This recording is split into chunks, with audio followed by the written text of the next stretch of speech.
Hey guys, NATO here. My hair is really weird. Don't mind that. Um, I'm house sitting for a friend of mine right now, and just want to do a quick shout out to Steve Hawking.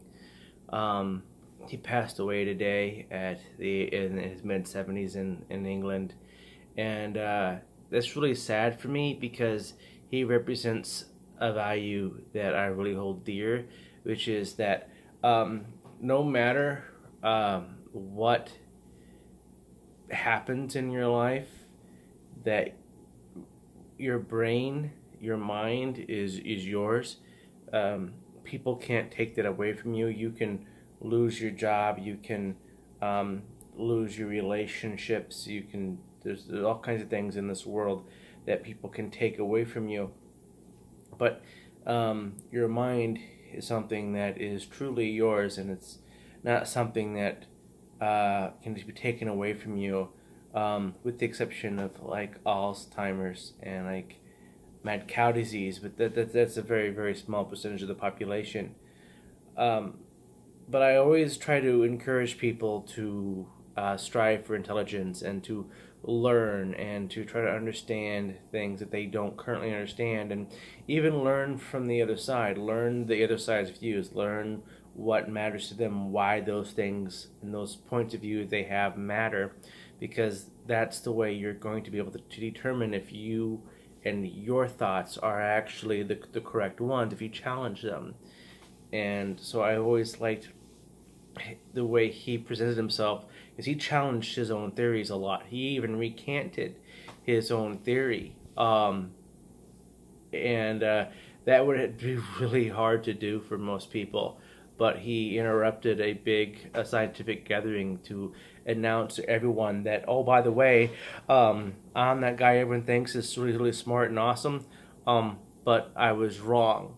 And he admitted to that, and it takes a lot of pride. It's something that I'm not very good at doing, acknowledging that I'm wrong with anything. I'm not very often wrong, but it's still hard to acknowledge when I am wrong.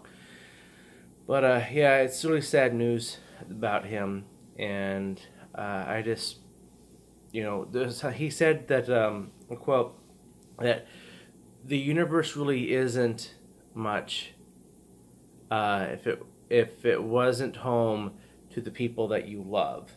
I don't think I got that quote exactly right, but he's right. It doesn't matter where I'm at, where I'm living, or the spaces that I'm in. It doesn't matter. It's the people that matter to me and that I love that make that place so important. And when I go back to places that I had good memories of, but I'm not there without the people, it's hollow, because what made that space so good and so wholesome to me, my memories, wasn't the place itself, it was the people that I was with.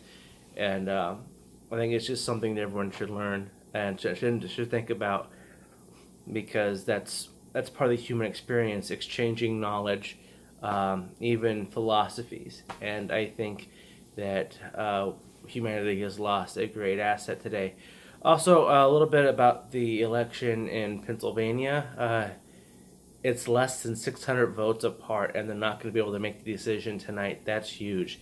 This was one of the closest races ever, and it should be brought out to people that in 2018, your vote is really going to matter more than you realize.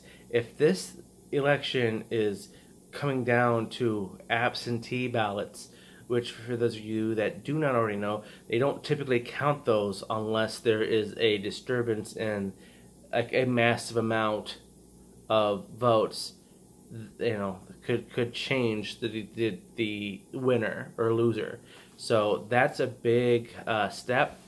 If this is happening to everyone in 2018, I want you to vote. As long as you really, really know your issues and know what you really want, and you find a candidate that really suits that, then I want you to vote, even if you don't necessarily vote the way that I would hope that you would. So I think that's really big news. I mean, they're not gonna figure it out tonight. As far as Rex Tillerson is concerned, I don't think anyone is really surprised about this. is a long time coming. Him and the president were not talking. They were not on the same page very often. I think up until past Friday, President Trump has just kind of told Rex to do what you want to do, kind of, you know, run around, do a good job, and until something changes, just work on that, kind of let him run on his own merits, on his own devices. But now with North Korea talks coming up, we really needed to have a State Department that was running in sync with the White House's objectives. Other than that, I just hope everyone's having a good day. The month of March is flying by. It's snowing all over the country, so I hope you're staying warm if you're anywhere where it's snowing. Until next time, peace out.